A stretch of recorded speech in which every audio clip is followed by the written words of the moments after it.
Bonjour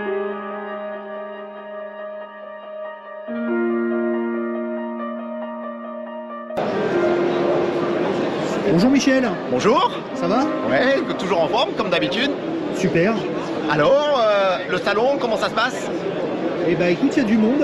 Eh ben oui, je suis étonné pour un vendredi qui est autant de monde. Ravi que tu passes d'ailleurs me faire un coucou sur mon stand, le stand Knock Diving qui est là derrière. C'est toujours très agréable de te recevoir à la maison, j'ai envie de dire quoi. Ok, alors quel programme pour 2025? Alors 2025, comme tu le sais, j'ai été recruté par les États-Unis pour représenter leur fédération. Aujourd'hui, je suis instructeur-traîneur, c'est-à-dire que je forme les futurs moniteurs pour la fédération américaine, si tu veux. Et l'évolution de 2025, c'est d'augmenter la visibilité au niveau de cette fédération qui s'appelle PFI, Performance Freediving International, qui a parfaitement adhéré à ma vision de l'apnée, qui n'est pas forcément que dans la descente du câble, si tu veux, comme on voit aujourd'hui et qui est la discipline la plus répandue, mais c'est surtout une ouverture au niveau du biotope, si tu veux. Ils sont tombés totalement amoureux des vidéos que je fais sur les épaves profondes et compagnie, qui m'ont dit, ce serait super, tu prends tout ton matos dans tes bagages, tu viens au State et on va te faire des trucs de malade mental, entre guillemets, hein, c'est-à-dire plonger sur des porte-avions américains qui ont été coulés dans la baie en Floride et compagnie, des sites qui sont totalement inédits au niveau de l'apnée. Donc ils poussent à fond pour cette communication. Et donc là voilà, l'année prochaine ça va être des plongées extraordinaires dans des endroits totalement inédits avec une très grosse fédération qui pousse derrière, hein, parce que PFI, c'est tout l'ensemble que tu vois ici, c'est TDI, SDI, donc c'est ce qui est dans le domaine de la plongée bouteille, la plongée technique, tu vois, c'est les leaders mondiaux dans ce domaine-là. Et là, ils se sont dit, on va se tourner un petit peu sur l'apnée. Ils cherchaient un ambassadeur et quelqu'un pour promouvoir tout ça. Et ils sont tombés sur moi par hasard. Et ils sont venus en me demandant, est-ce que tu peux nous... Pas totalement par hasard. Non, pas totalement par hasard. Ouais, j'étais un peu introduit, mais c'est vrai que la fédération française n'adhérant pas forcément à mes idéologies de plongée, si tu veux, j'étais un petit peu, tu vois, un peu le pirate des mers, si tu veux. Oui, c'est super ce qu'il fait, mais nous, on veut pas parce qu'on juge ça un petit peu trop cavalier, entre guillemets, quoi. Alors que l'esprit américain, c'est pas du tout ça, c'est totalement l'inverse. Et quand ils ont su que je n'appartenais pas à aucune fédération, ils sont vite venus me récupérer. On a vu les belles vidéos que tu as fait sur le Donator, voilà, sur le grec avec les propulseurs. Exactement. Donc en plus, je fais maintenant partie des seuls moniteurs à enseigner l'utilisation des propulseurs en apnée, parce qu'on sait qu'il y a d'énormes risques si on ne sait pas bien les utiliser, pas dans le sens d'utilisation en direct, mais au niveau des protocoles de sécurité, il y a beaucoup de choses à savoir, et je fais partie aujourd'hui des premiers à enseigner ce genre de discipline. Et vraiment, voilà, il y a une explosion de tout ça, et en plus c'est une fédération qui a d'énormes moyens, et je me sens vraiment épaulé, vraiment appuyé, et je pense que je vais faire des choses extraordinaires avec eux. Alors, petit regret quand même, j'aurais préféré faire ça pour mon pays, hein, parce que je suis un petit peu chauvin aussi, hein, la France, c'est dommage que voilà, ils n'aient pas suivi le move, qu'ils n'aient pas pris l'ascendant là-dessus, et que malheureusement ça soit un pays étranger à mon origine, hein, qui vienne me chercher, mais qui m'apporte 100 fois plus que ce que m'apporte la France aujourd'hui. Donc je reste fidèle à mon pays, hein, mais aujourd'hui malheureusement je représente une autre fédération. Donc pour moi, en ce qui me concerne, c'est pas plus mal parce que ça m'a ouvert énormément de portes. Ça va pouvoir me faire réaliser des projets que j'aurais jamais pu faire, même si j'avais appartenu à la fédération française. Et je suis le plus heureux du monde parce que je suis parti de rien. Et aujourd'hui, je me trouve le fer de lance des États-Unis qui ont ma mise sur aujourd'hui le monde de la plongée. Donc une fabuleuse aventure, et j'espère emmener un maximum de personnes avec moi dans cette aventure. D'accord, tu veux qu'on regarde un peu les propulseurs ensemble? Allez, si tu veux, on te remonte un peu les propulseurs. Alors, voilà les propulseurs de chez Elifit. Ça, c'est la nouvelle version avec évidemment un système d'accroche vachement bien pensé, hein, qui sont juste clipsés. Donc on voit que c'est des propulseurs qui ont été miniaturisés. Ils ont énormément travaillé sur le son sonore. Donc c'est des turbines qu'on n'entend quasiment plus sous l'eau. Donc quand on veut se rapprocher du biotope, notamment des poissons, voilà, ils ne sont absolument pas dérangés. Et ô combien même ils viennent au contact, parce que c'est un sifflement un petit peu caractéristique, beaucoup moins important que les gros propulseurs qu'on a quand on est en scaphandre autonome, si tu veux, qui ont besoin avec une grosse hélice, de grosse puissance et tout.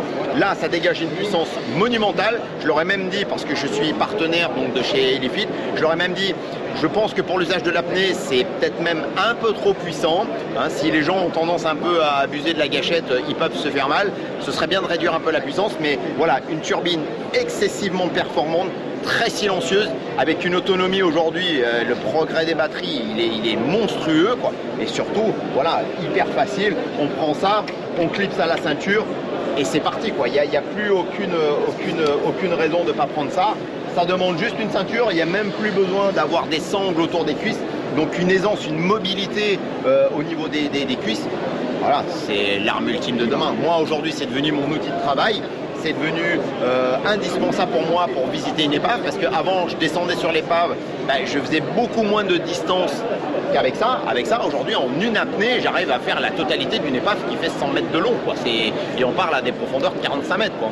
Donc, je les ai étudiés et poussés jusqu'à 95 mètres de profondeur au milieu des cachalots. Et au contraire, ils ont hyper apprécié d'avoir un apnéiste comme ça qui descende avec eux. J'ai fait des images mais fantastiques avec les cachalots. Et franchement, pour le biotope aujourd'hui, mais quelqu'un qui veut faire de l'exploration sous-marine en apnée, c'est l'arme ultime. Très bien. Est-ce que tu veux nous parler un petit peu d'Epsilon? Alors Epsilon, justement, je suis en train de tourner un reportage avec eux pour justement dire un petit peu qu'est-ce que c'est Epsilon. Epsilon, c'est une entreprise française, faut bien le savoir, qui se sont un petit peu démarqués du marché depuis un petit moment, notamment au niveau des designs de combinaisons. Hein. Ça a été les premiers à sortir une combinaison rouge un petit peu camo. Tout le monde au début a critiqué, et puis au final aujourd'hui, tout le monde emboîte le pas. Mathieu, le président de cette entreprise, a un esprit jeune. Il est dans l'esprit un petit peu Marvel, Spider-Man, Iron Man et compagnie. Et il y a plein de modèles là qui existent aujourd'hui. Il a fait des designs. Voilà, les combinaisons Iron Shadow et compagnie avec des têtes de mort et compagnie. Voilà, aujourd'hui, elles sont superbes ces combinaisons. Et il a même fait jusqu'au détail à sortir les gants et les chaussons à la combinaison.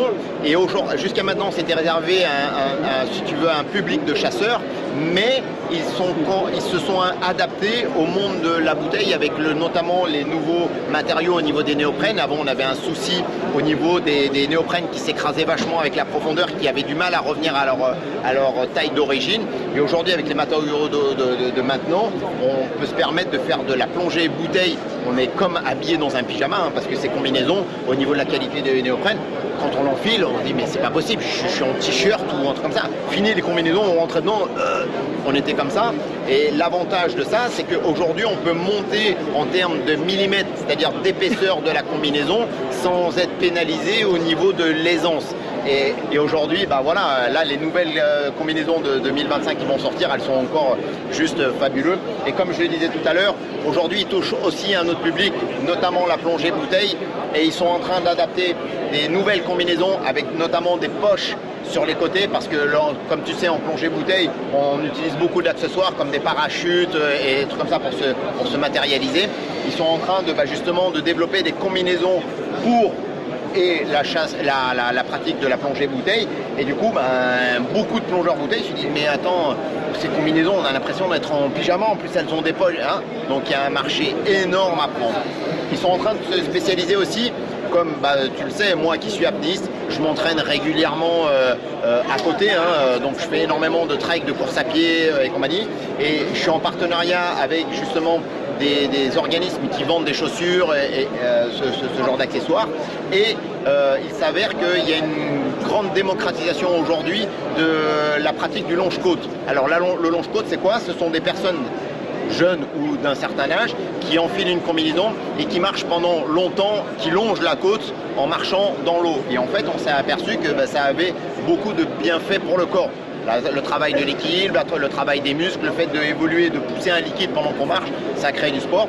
Et Epsilon est en train de justement développer des combinaisons spéciales longe-côte design, mais surtout avec un système d'ouverture et de fermeture pour rentrer dans la combinaison, adapté à toutes les personnes qui désirent enfiler ça rapidement sans se contorsionner, parce qu'une combinaison de pêche sous-marine, tu sais comme moi qu'il faut mettre du liquide, voilà, il faut relativement être sportif pour pouvoir enfiler ce genre de combinaison. Or, il s'avère que dans les longes-côtes, on peut s'adresser à des personnes d'un certain âge qui ont des difficultés pour enfiler ces combinaisons, et le fait d'avoir des ouvertures de partout étanches et faciles à rentrer dedans, ces personnes sont très intéressées pour faire ce genre d'activité. Donc voilà, donc Epsilon, une entreprise française, jeune, familiale, ultra dynamique, qui sont avant tout des plongeurs et qui répondent vraiment à la demande du marché aujourd'hui. J'ai bien vendu le truc? Je pense qu'on est au top là, Michel. Voilà. Je te remercie.